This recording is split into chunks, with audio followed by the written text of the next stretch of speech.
సింహవాహిని మహంకాళి మాతేశ్వరం 117వ బోనాల జాతరను అత్యంత వైభవంగా లక్షలాది రూపాయలు వెచ్చించి దేవాలయ కమిటీ అత్యద్భుతంగా ఢిల్లీ నుంచి గల్లీ దాకా ఈ యొక్క బోనాల జాతర నిర్వహించడం జరిగింది.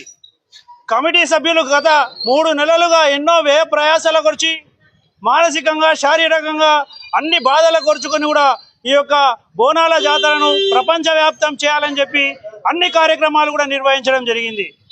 గత కొంతకాలంగా గత 5 సంవత్సరాలుగా మా యొక్క బోనాల జాతరపై వివిధ రకాలైనటువంటి వ్యాఖ్యానాలు చేస్తూ మానసికంగా శారీరకంగా మమ్మల్ని హింసించడం మొదలుపెట్టారు. ఎవరు చూసినా ఏమైనా హుండీ ఆదాయం పైనే మాట్లాడడం జరుగుతుంది. ఈ హుండీ ఆదాయం వచ్చేది ప్రతి సంవత్సరం 6 నుంచి 8 లక్షలు మాత్రమే. ఈ 8 లక్షల రూపాయలు ఇంత పెద్ద జాతర అయ్యే అవకాశం లేదు.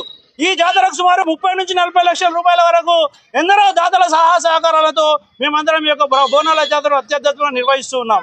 ఈ యొక్క బోనాల జాతర నిర్వహించడానికి ప్రతి ఒక్క కార్యకర్త, ప్రతి ఒక్క కమిటీ సభ్యులు ఈ యొక్క కార్యక్రమంలో నిమగ్నమై మానసికంగా శారీరకంగా వారి యొక్క సేవలను చేసి ఈ యొక్క బోనాల జాతరను విజయవంతం చేయడం జరిగింది. ఈ విషయం మొత్తం ప్రభుత్వానికి తెలుసు, అటు పోలీస్ శాఖకు తెలుసు, అటు అన్ని డిపార్ట్మెంట్లకు తెలుసు. మేము లక్షలాది రూపాయలు వెచ్చించి ఇంత పెద్ద జాతర చేస్తున్నామని. సుమారు మొన్ననే మన మొత్తం జాతర కంప్లీట్ అయింది. నిన్న మధ్యాహ్నం నుంచే ఈ వాట్సాప్ గ్రూప్లు సోషల్ మీడియాలో రకరకాల వ్యాఖ్యానాలు చేస్తున్నారు. ఇది ఎంతవరకు సమంజసమో మేము ప్రభుత్వాన్ని ప్రశ్నిస్తున్నాం, పోలీస్ శాఖను ప్రశ్నిస్తున్నాం, అటు ఈ యొక్క ఎండోమెంట్ డిపార్ట్మెంట్ కూడా ప్రశ్నిస్తున్నాం. ఈ ఎండోమెంట్ డిపార్ట్మెంట్కు అది నిజమా కాదా తెలియకుండా ఉదయాన్నే ఎర్లీ మార్నింగ్ లేచి వచ్చి మా యొక్క ఈ హుండీలను పగలగొట్టడం, హుండీలను తీయడం అనేది ఎంతవరకు సమంజసమని ప్రశ్నిస్తున్నాం. ఈ యొక్క విషయాన్ని మేము పూర్తిగా ఖండిస్తున్నాం. ఈనాటి నుంచి ఒక సక్రమమైనటువంటి నిర్ణయం తీసుకుంటాం. మొత్తం హైదరాబాద్లో ఉన్న అన్ని దేవాలయాలు కూడా మేము మార్గదర్శకంగా నిలవాలనుకుంటున్నాం. మేము ఈనాడు ఒక నిర్ణయం తీసుకున్నాం. మొత్తం ఇక్కడ ఉన్నటువంటి అందరం చైర్మన్లు అందరం కూడా, మాజీ చైర్మన్లు, ట్రస్ట్ బోర్డు సభ్యులు, కమిటీ సభ్యులందరం కూడా ఒక నిర్ణయానికి వచ్చినాం. ఏకగ్రీవంగా ఒక తీర్మానం చేసినాం. ఈనాటి నుండి మా లాల్ దర్వాజా మహంకాళి దేవాలయాన్ని మేమే నిర్వహించుకుంటాం.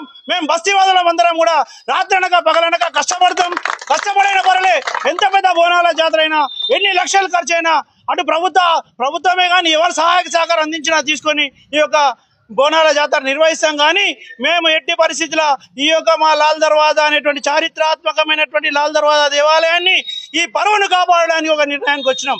ఈ లాల్ దర్వాజా చరిత్ర ఇప్పటిది కాదు, 117 సంవత్సరాల నిజాం నవాబులతో రజాగార్లతో కొట్లాడి బోనాలు చేసినటువంటి ఈ చరిత్ర ఉంది.